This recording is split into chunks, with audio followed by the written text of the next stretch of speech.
जय श्री आदिशक्ति माता, श्री निर्मला देवी माता। सहयोग आज का महायोग सहयोग में हम श्री आदिशक्ति श्री निर्मला माता का सामने दिया जलाते हैं और उनके सामने दोनों हाथों को खोलकर बैठते हैं और माँ से प्रार्थना करते हैं कि माँ हमारी कुंडली माँ को जागृत कर दीजिए, हमारी सारी समस्याओं को, सारी चिंताओं को, सारी परेशानियों को दूर कर दीजिए और माँ हमारी हर परेशानियों को, हर बाधा को दूर करती हैं, क्योंकि माँ आदि शक्ति है, परमात्मा है, गुरु हैं और धन्वंतरी भी हैं। इन्होंने हमको हर तरीके से हमको हमारी समस्याओं को दूर करने का हमको तरीका बताया है, हमको क्रियाएं बताई हैं कि हमें कैसे हमें कौन सी क्रिया करनी चाहिए, कैसे हमें खान पान अपना रखना चाहिए, कैसे हमें चक्रों को शुद्ध करना चाहिए, जिससे हमारी सारी परेशानियाँ, सारी बीमारियाँ दूर हो जाएं। आदि शक्ति श्री निर्मला माता जी ने हमको बताया है कि हमारे शरीर के अंदर 3 नाड़ियाँ हैं, बाएं नाड़ी, दाएं नाड़ी और मध्य नाड़ी। हमारी बाएं नाड़ी, दाएं नाड़ी और मध्य नाड़ी, तीनों नाड़ियों पे हमारे साथ साथ चक्र हैं। मूलाधार चक्र, स्वादिष्टान चक्र, नाभि चक्र, हृदय चक्र, विशुद्धि चक्र और आज्ञा चक्र और सहस्त्रार चक्र। ये हमारे 7 चक्र हैं। इन्हीं 7 चक्रों के खराब होने से हमारे अंदर परेशानियां पैदा होती हैं, बीमारियां पैदा होती हैं और नाड़ियों के खराब होने से भी हमारे अंदर कई प्रकार की परेशानियां और बीमारियां पैदा हो जाती हैं। हमको माँ ने बताया है कि हमको रोज़ शाम को जल क्रिया करनी चाहिए। पानी में टब लेकर टब में पानी लेकर और उसको एक अलग से जग में पानी लेकर हमें उसमें थोड़ा नमक डालकर और हमें माँ से प्रार्थना करनी चाहिए, पानी को मिलाना चाहिए। 7 बार हमको नमक डालने से पहले 7 बार हमको टब के ऊपर हाथ घुमाना चाहिए और जय श्री माता जी का नाम लेकर फिर 3 बार घुमाना चाहिए। इसी प्रकार जो हमने अलग जग में पानी रखा है उसको भी हम इसी प्रकार से करेंगे और उसमें 2 चम्मच नमक डालेंगे, जो माँ का फेवरेट नमक है, उस नमक को डालेंगे, उसको मिला के और उसमें माँ से प्रार्थना करेंगे कि माँ मैंने जो ये समुद्रूपी जल बनाया है इसमें समुद्र देवता की शक्ति को जागृत कर दीजिए और अपना पहले सीधा पैर पानी में रखेंगे, फिर दूसरा बायां पैर पानी में रखेंगे और 2 मिनट हम पानी में बैठेंगे, माँ की फ़ोटो की तरफ देखेंगे, माँ से प्रार्थना करेंगे माँ मेरी दाएं नाड़ी की जो भी बाधा है, जो भी नकारात्मकता है, जो भी परेशानियाँ हैं, वो सबको इस समुद्रूपी जल में समा दीजिए। मेरे दाएं नाड़ी के चक्रों की जो भी बाधा है, जो भी परेशानियाँ हैं, जो बीमारियाँ हैं, उस सबको समुद्रूपी जल में समा लीजिए। इस प्रकार हम माँ से प्रार्थना करेंगे और 2 मिनट पानी में बैठेंगे। अगर आपको अच्छा लगता है तो आप थोड़ी देर और बैठ सकते हैं, 2 से 5 मिनट बैठ सकते हैं, लेकिन 2 मिनट आपको बैठना ही बैठना है। तो क्योंकि जल क्रिया करने से हमारे अंदर की जो भी नेगेटिविटी है वो समुद्रूपी जल में निकल जाती है और हमारा शरीर हल्का हो जाता है, हमारी परेशानी भी कम हो जाती है। माँ ने चक्रों को शुद्ध करने का भी तरीका बताया है कि कैसे हमें कौन सा चक्र शुद्ध करना चाहिए। सारी बीमारियां हमारे इन चक्रों को शुद्ध करने चक्रों के खराब होने से ही सारी बीमारियां पैदा होती हैं। जो लोग मेरा वीडियो देख रहे हैं वो लोग समझ ही रहे होंगे कि जो हमें बीमारियां हुई हैं वो हमारे चक्रों के खराब होने से ही हुई हैं और जब हम अपना चक्र शुद्ध कर लेते हैं तो हमारी वो बीमारी ख़त्म हो जाती है।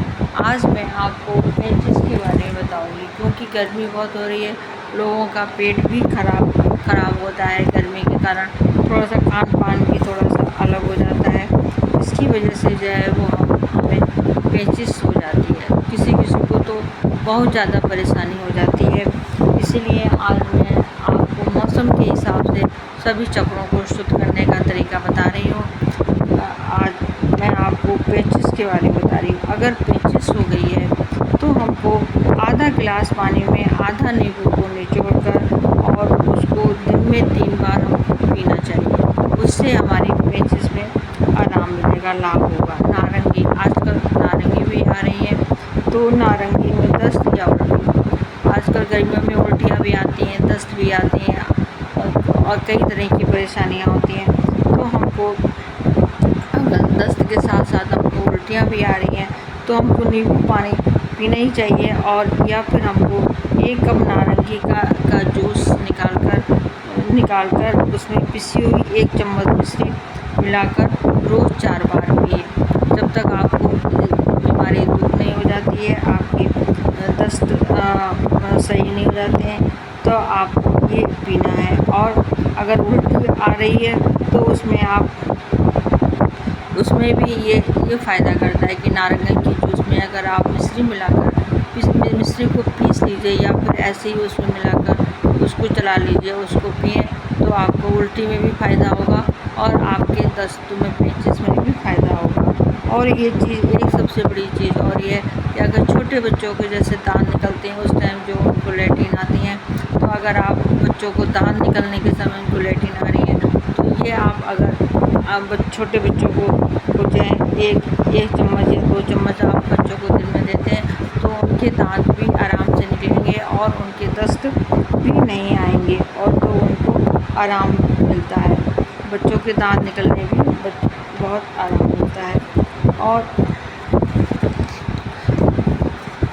पेचिश आंवला भी बहुत फ़ायदा करता है।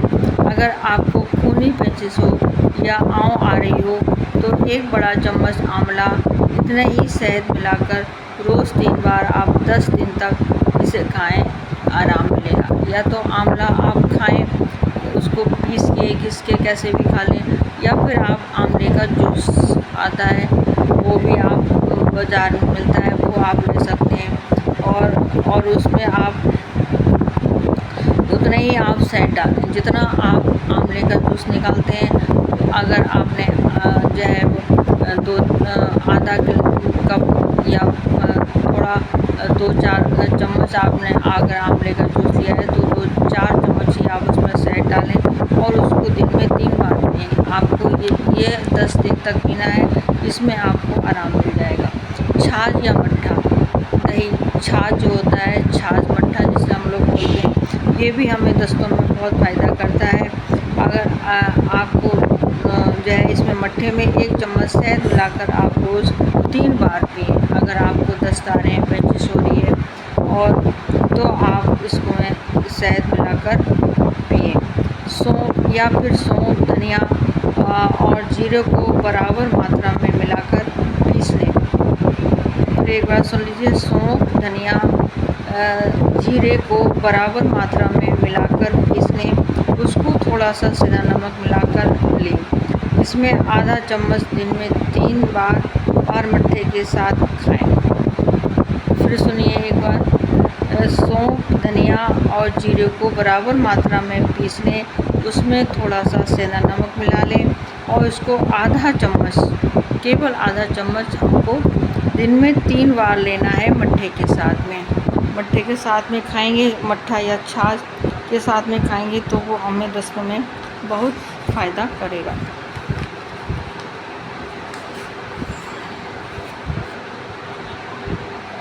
अगर बरगद आपने सुना होगा, बरगद का पेड़ होता है, उसकी जो वो होती है, उसकी जो जटाएँ होती हैं बरगद की, उसको आप सुखा लें, उसको धो के आप सुखा लें, फिर उसको आप पीस लें। फिर दिन में आप एक चम्मच छाछ के साथ या मट्ठे के साथ खाएं तो उससे आपको पुराने समय से दस्त जो आ रहे हो, पुरानी जिसको पेचिश हो, वो तक इससे चली जाती है, उसमें आराम मिलता है। और सेंधा नमक, जीरा, हींग को थोड़े से घी में भूनकर रोज़ 4 बार मट्ठे के साथ खाएं तो आराम मिलेगा। इस प्रकार से हम अपनी पेचिश वाली बाधा को दूर कर सकते हैं, माँ से प्रार्थना कर सकते हैं। और सहयोग के हिसाब से माँ ने जो हमें बताया, ये तो धन्वंतरी के रूप में माँ ने हमको बताया, इस प्रकार से हमें अपना खान पान रखना चाहिए जिससे हमारी बीमारियाँ दूर हों। और हमको जो है अपना दायां स्वादिष्टान चक्र शुद्ध करना चाहिए। दाएं स्वादिष्टान चक्र को शुद्ध करने का मैंने आपको तरीका बताया कि सीधा हाथ हम माँ के सामने करेंगे, बायां हाथ हम अपने दाएं स्वादिष्टान चक्र पर रखेंगे और दायां पैर और पेट का जो जोड़ है ये हमारा दायां स्वादिष्टान चक्र है। इस पर आप अपना बायां हाथ रखिए और माँ से प्रार्थना कीजिए, माँ मेरे दाएं स्वादिष्टान चक्र को शुद्ध कर दीजिए, क्योंकि दायां स्वादिष्टान चक्र जो है हमारे लीवर को लीवर को देखता है, और हमारी जो लीवर की समस्याएं होती हैं या पाचन क्रिया हमारी जो सही नहीं होती है उसको स्वादिष्टान चक्र ही सही करता है। और हमको अपने नाभि चक्र को भी शुद्ध करना चाहिए। नाभि चक्र पे भी शुद्ध करने का ये तरीका है कि हम अपना बायां हाथ माँ के सामने करेंगे और सीधा हाथ नाभि पे रखेंगे और माँ से प्रार्थना करेंगे कि माँ मेरे नाभि चक्र को शुद्ध कर दीजिए, मेरी पेचिश वाली बातों को दूर कर दीजिए, मेरी जो भी समस्याएं हैं बीमारी है उस सबको दूर कर दीजिए। और जो नाभि के चारों तरफ जो हमारा पेट है ये हमारा भव सागर है, तो पेट के ऊपर भी आप अपना हाथ रख लीजिए, चाहे किधर भी, बाएं तरफ दाएं तरफ, चाहे मध्य कहीं भी, नाभि के आसपास कहीं भी हाथ रख लीजिए और माँ से प्रार्थना कीजिए कि माँ मेरे भव सागर को शुद्ध कर दीजिए, मेरे भव सागर को शुद्ध कर दीजिए। इस प्रकार से आप माँ से प्रार्थना करेंगे तो आपको दोनों क्रियाएं आपको करनी है। आपको सहयोग ही क्रिया भी करनी है, अपने चक्रों को शुद्ध करना है, क्योंकि इन चक्रों के खराब होने से ही हमें सारी परेशानी होती है। यही चक्र ही हमारी हर उसको बाधा को दूर करते हैं, और खान पान से हमें जो है वो हमारी बीमारियां सही होती हैं, हमारे चक्रों को शक्ति मिलती है और हमारी परेशानी दूर होती है। आप माँ पे विश्वास करें, माँ का ध्यान करें, सुबह शाम बैठ के माँ के सामने दिया जलाएं, फोटो के सामने बैठें हाथ खोलकर और माँ से प्रार्थना करें, माँ मेरी सब बीमारियों को दूर कर दीजिए। आप तो माँ आपकी सब परेशानियों को दूर करेंगी, क्योंकि आदिशक्ति माँ है, ये हम सबकी माँ है।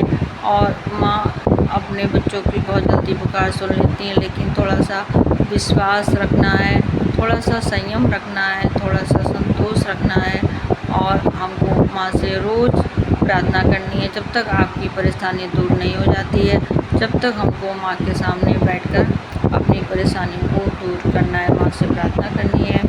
जो भी भाई बहन मेरा ये वीडियो पहली बार देख रहे हैं वो इसको कृपया सब्सक्राइब करें, लाइक करें, और जो लोग मेरा वीडियो बराबर देखते हैं वो लोग भी मेरे वीडियो को लाइक करें, शेयर करें और कमेंट्स भी करें।